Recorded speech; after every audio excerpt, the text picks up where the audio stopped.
How is this seemingly harmless old man, Warren Buffett, ruining your portfolio and sucking away your happiness? Well, we're going to explain exactly what's happening in this video. And the lesson you're about to learn will not only save you a fortune in the stock market, but it's going to make your life so much happier. You'll see why. You'll be glad that you watched. And this video is once again continuing our series on the psychology of money by Morgan Housel. And this is a great book if you haven't read it. But hey, if you haven't read it, I'm actually helping you break down the book right now. So keep watching these videos. But our story starts with another story from the legendary creator of the Vanguard funds, Jack Bogle. And going into the book here, Jack told a story about a party given by a billionaire on Shelter Island. So Kurt Vonnegut, who you know is a famous author, he informs his pal Joseph Heller, another famous author, that their host, a hedge fund manager, had made more money in a single day than Heller had earned from his wildly popular novel Catch-22 over its whole history. And Heller responds like only an author could, with a huge line saying, "Yes, but I have something he will never have, enough." And not only is it a great line, but it's a great lesson too. The idea of having enough, which I know sounds crazy in our capitalistic world, where we're all a bunch of type A personalities just driving forward, more. But the truth is, not knowing when you have enough can absolutely wreck you, especially in the stock market. And you'll see how this relates to Warren Buffett in a second, but there's a few reasons why you need to know when you have enough. First off, if you never have enough, you're never going to be happy. Morgan Housel has a great bit about this in the book right here. He says the hardest financial skill is getting the goalpost to stop moving. If expectations rise with results, there's no logic in striving for more because you'll feel the same after putting in extra effort. It gets dangerous when the taste of having more money, more power, more prestige increases ambition faster than satisfaction. In that case, one step forward pushes the goalpost 2 steps ahead, and you feel as if you're falling behind. And I think we've all had this experience where you're chasing after a goal, and when you finally achieve it after working so hard, instead of celebrating, you say, okay, what's the next thing? It's like getting the promotion you've been working for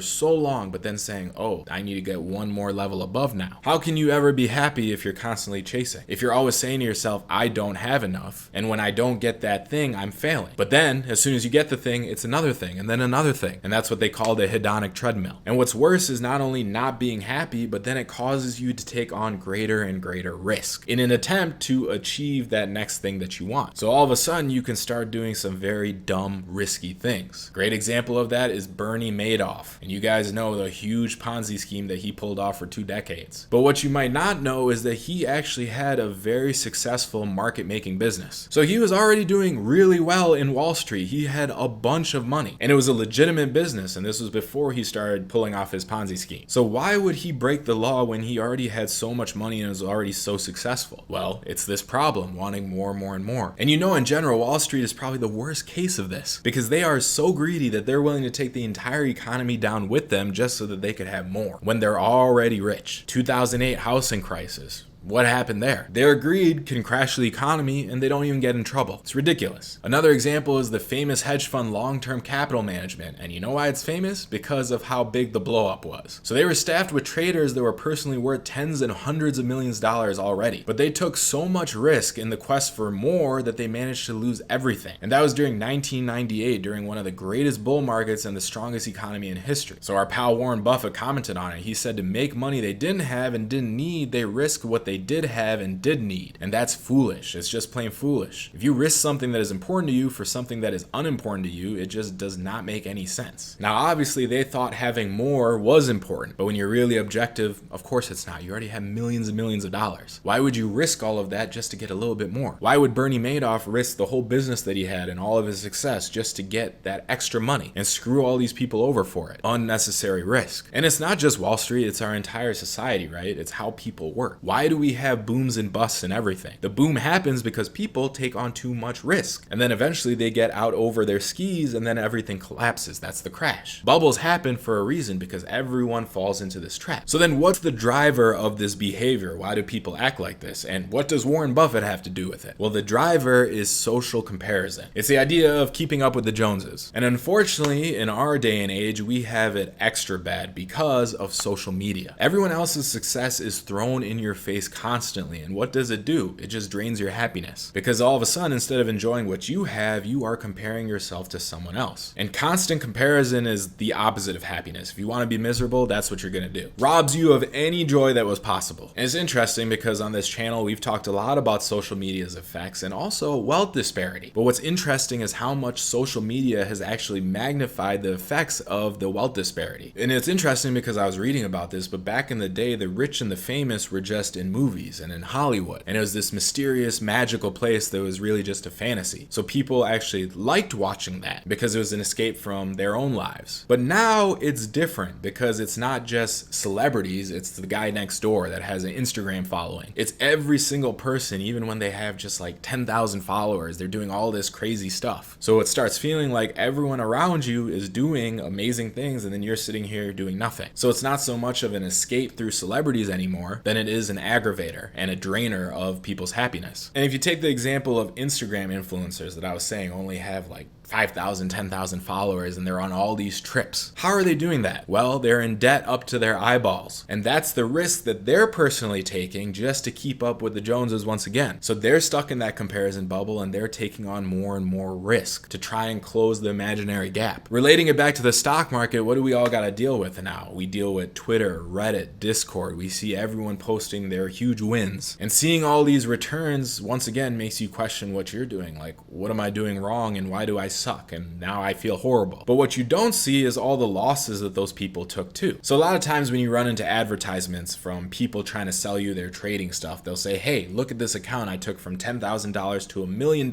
in just a few months. Well, yes, that is possible, but also the risk level that you need to take in order to get there is huge. So what these guys end up doing is starting multiple accounts, like 10 different accounts, and 1 in 10 will actually make it to that million or 10 million point. Not 10 million, a million is more reasonable. But the one they're promoting to you is that 1 out of 10, the other 9 they bury. So just like on Instagram, you can't see when that influencer is depressed most of the time. You only see the good stuff. It's the same thing with trading returns on social media. And then you see that and you think, oh, why am I not doing this? And you start doing more risky and stupid stuff and you end up screwing yourself. And this is where Warren Buffett comes into play too. It's the comparison game. So Morgan Housel has a great example. He says social comparison is the problem here. So he says, consider a rookie baseball player who earns $500,000 a year. He is by any definition rich for sure, but he plays on the same team as Mike Trout, who has a 12-year, $430 million contract. Insane, right? So by comparison, the rookie is broke. But then think about Mike Trout. He's making $36 million a year, right? Crazy amount of money. But to make it on the list of the top 10 highest paid hedge fund managers in 2018, you needed to earn at least $340 million in 1 year. So Mike Trout may look at that and think, wow, I suck. And then the hedge fund manager who makes $340 million, if he compares himself to the top 5 hedge fund managers, they earn $770 million a year in 2018. Well, they earned that much for the year. And then they can look at Warren Buffett, whose net worth increased by $24 billion in 2018. And that equates to more per hour than the rich baseball player made in a full year. So the point is that the ceiling of social comparison is so high that virtually no one will ever hit it. In this example, only Bezos hit it. Maybe Elon Musk is another one. And that means it's a battle that can never be won. And the only way to win is to actually not fight to begin with and to accept that you might have enough, even if it is less than those around you. So you can see how stupid it is comparing yourself to Buffett, especially when conditions were so different. There were different factors at play, a lot of different things, right? But what you can for sure do is make yourself miserable through comparison. So then what's the solution? Well, Morgan said it in the book. The trick is to just opt out completely. Just don't play the game. Make your goals something completely different. And this is something I had to learn too. So I've had success in my businesses and in the market, but one thing that always makes me mad is the stupid YouTube channel, because I see my videos get low views compared to someone else who I thought makes much worse content but gets a ton of views. So I always got stuck comparing to someone larger than me. But then I know that person compares to someone bigger than them, and then there's another person bigger than that person, and then so on and so forth, like the example we already talked about. So what I had to realize is that my type A capitalistic goals are all pretty much a trap. For example, the idea that I want to be a big YouTuber. What What does that even mean? Because realistically, as soon as I become a big YouTuber, which I may already be, I'm going to say, how do I become a bigger YouTuber? So the goal of going from point A to point B is almost a trap, because as soon as you get to point B, you're going to be thinking about, okay, well now I got to get to point C. And the whole time where you're not at that new point, it feels like you're failing and you feel miserable. It doesn't make sense. And YouTube is just a small, very stupid example, but all of it is stupid, like all our comparison throughout our life, if you really think about it. But we all fall victims to it. So instead, what I've had to do is really just focus down on the process of what I'm doing. I don't really care about the result anymore. My main goal now in life is just to make stuff that I like with people that I like. That's it. And that is way healthier than being so results based. Now, of course, when you're working on something, you do need to have shorter term goals, like, okay, if this machine isn't working, I need to adjust this. Okay, now it's giving the right output. But that's not what I'm talking about here. I'm talking about the mentality around it and how it's much healthier to say, hey, I just want to wake up each day and do my best work on the machine that I can, and that's it. Whatever happens, happens. Sounds simple, but of course it's difficult to do. Otherwise, we would all be extremely happy right now, right? And here's the truth about switching your mentality. The actual end result will probably be the same or even better. And when I talk about the end result, I mean the outcome. But you get to that same outcome or an even better one without all the pain along the way, and without taking that unnecessary risk that we've been talking about. Because again, okay, if you got from point A to point B, how do you get to point C? You might decide that, hey, I got to take on a lot of leverage. I got to do something I really don't want to do that's really risky, but I got to get to point C. So you avoid the pain, you avoid the risk, and more than that, you get the actual result that you truly want, which you may not realize because you're focused on the object or trying to get to that goal. But really what everyone wants is what? Happiness. There's a reason why so many successful people are just depressed. They're not satisfied in life and they're always chasing. So why be that person when really what you want and what those people want is happiness? And avoiding comparison is the way to do that, especially when you think about how much luck plays a factor in your eventual success. And that goes back to our Warren Buffett example as well. And we actually discuss what this means and how to deal with luck and put it in your favor in this video right here. Buffett, of course, makes another appearance, and you'll see even more how stupid it is to compare yourself to anyone else. So click this video right here and I will see you there.